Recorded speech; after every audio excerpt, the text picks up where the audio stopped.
Assalamualaikum warahmatullahi wabarakatuh. Selamat sore Ibu Bapak dosen dan teman-teman sekalian. Sebelumnya di sini saya akan menyampaikan presentasi terkait penggunaan EYD dalam karya ilmiah. Sebelumnya perkenalkan, nama saya Muhammad Rafif Taqiyuddin dengan NIM P17521254067. Baik, langsung saja ke materinya. Untuk yang pertama, penggunaan huruf A. Huruf kapital, fungsi beserta contohnya. Huruf kapital ini digunakan banyak sekali. Yang contohnya di sini adalah pada awal kalimat, kemudian pada penggunaan nama orang, tempat, lembaga, nama hari, bulan, kemudian yang terakhir adalah tahun. Seperti contoh pada awal kalimat di sini, yaitu kalimat penelitian ini dilakukan di Surabaya. Pada kalimat penelitian, huruf P menggunakan huruf kapital. Kemudian pada contoh nama orang, tempat, lembaga, Universitas Indonesia dengan huruf U, huruf kapital, kemudian nama Budi Santoso, huruf B kapital, kemudian huruf S kapital. Kemudian untuk nama hari, bulan, tahun, Senin, Januari 2025. Huruf S menggunakan huruf kapital, kemudian huruf C dari bulan Januari menggunakan kapital, kemudian tahun 2025.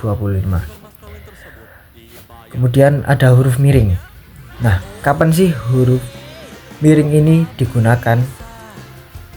Huruf miring ini digunakan seperti dalam menulis judul buku, film, atau karya ilmiah. Contohnya yaitu saya membaca buku Laskar Pelangi. Nah, di sini apa sih yang harus di huruf miringkan?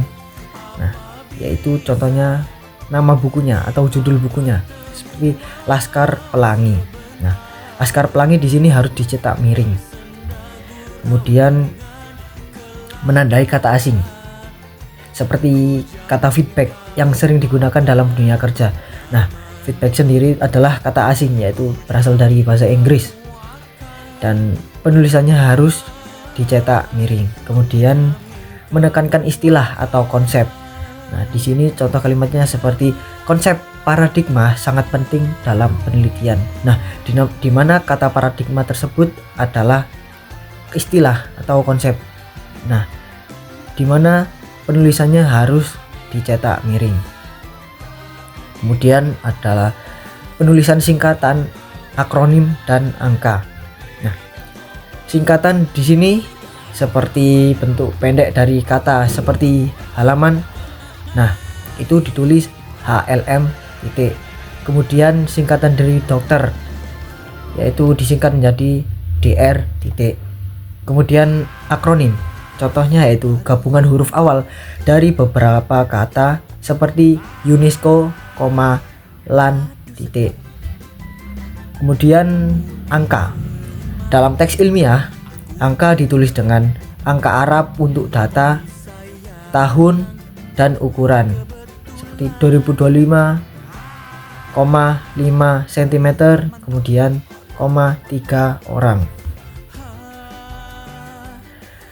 Kemudian di sini ada penulisan kata, yaitu kata dasar dan kata turunan. Kata dasar di sini berbentuk asli seperti ajar, makan, kemudian tulis. Untuk kata turunan di sini yaitu hasil dari imbuhan seperti pengajar, makanan, kemudian yang terakhir menulis. Untuk yang B, gabungan kata atau kata majemuk. Gabungan dua kata atau lebih yang membentuk makna baru seperti rumah sakit, meja makan, tanggung jawab, Kemudian penulisan kata majemuk biasanya dipisah kecuali jika sudah menjadi satu kesatuan. Kemudian yang C adalah kata depan di ke dari. Kata depan di ke dari digunakan untuk menunjukkan tempat atau arah. Seperti contohnya di sini, di rumah, ke pasar, dari sekolah. Kemudian jangan tertukar dengan imbuhan. Seperti contoh salahnya diambil, bukan diambil. Jadi di sini diambil penulisannya digabung, bukan dipisah. Dan yang D adalah kata serapan dan ejaan yang disesuaikan. Kata dari bahasa asing yang diserap ke dalam bahasa Indonesia seperti televisi, komputer, sistem. Dan ikutilah kaidah ejaan yang berlaku sesuai pedoman umum ejaan bahasa Indonesia atau PUEB. Kemudian tanda baca dalam kalimat ilmiah, yaitu penggunaan tanda baca seperti titik dan fungsinya untuk mengakhiri kalimat. Seperti contohnya di sini pada kalimat Alia pergi ke pasar. Titik. Kemudian yang kedua adalah tanda baca koma, yaitu untuk memisahkan unsur dalam kalimat seperti daftar atau anak kalimat. Dan contoh kalimatnya di sini yaitu ibu membeli apel, koma, mangga, koma, dan jeruk. Titik. Kemudian yaitu tanda baca titik dua, yaitu untuk menjelaskan atau merinci. Contohnya seperti kalimat di sini adalah Yono membeli bahan bangunan, titik dua, semen, koma, pasir, koma, dan kerikil, titik. Kemudian ada tanda baca titik koma, yaitu gunanya untuk memisahkan dua kalimat setara dalam satu kalimat kompleks. Dan contoh kalimatnya di sini adalah hari sudah malam, titik koma, anak-anak masih membaca buku, titik. Kemudian yang terakhir adalah tanda petik, yaitu fungsinya untuk menandai kutipan langsung atau istilah. Dan contoh kalimatnya di sini merdeka atau mati, seru Bung Tomo dalam pidatonya.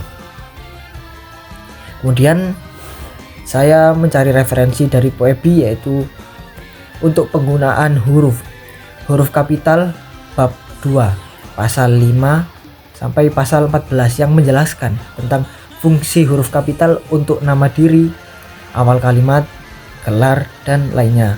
Kemudian huruf miring bab 2 pasal 15 digunakan untuk menandai kata asing, judul karya, dan penekanan istilah. Kemudian untuk referensi PUEB pada penulisan kata, yaitu kata dasar dan turunan pada bab 3 pasal 16 sampai dengan pasal 18 yang mengatur penulisan imbuhan dan bentuk kata turunan. Kemudian gabungan kata atau kata majemuk, yaitu pada bab 3 pasal 19 yang menjelaskan kapan kata majemuk ditulis terpisah atau serangkai. Kemudian kata depan seperti di, ke, dari. Bab 3 pada pasal 20 menekankan perbedaan antara kata depan dan imbuhan. Kemudian kata serapan pada bab 3 pasal 21 yang mengatur ejaan kata asing yang diserap ke dalam bahasa Indonesia. Kemudian referensi PUEB pada tanda baca seperti tanda titik koma, titik 2, titik koma, tanda petik, dan lain-lain pada bab 4 pada pasal 22 sampai pasal 41 yang memberikan aturan lengkap tentang penggunaan tanda baca dalam kalimat ilmiah dan formal. Baik, sekian itu saja yang bisa saya sampaikan, kurang lebihnya mohon maaf. Wassalamualaikum warahmatullahi wabarakatuh.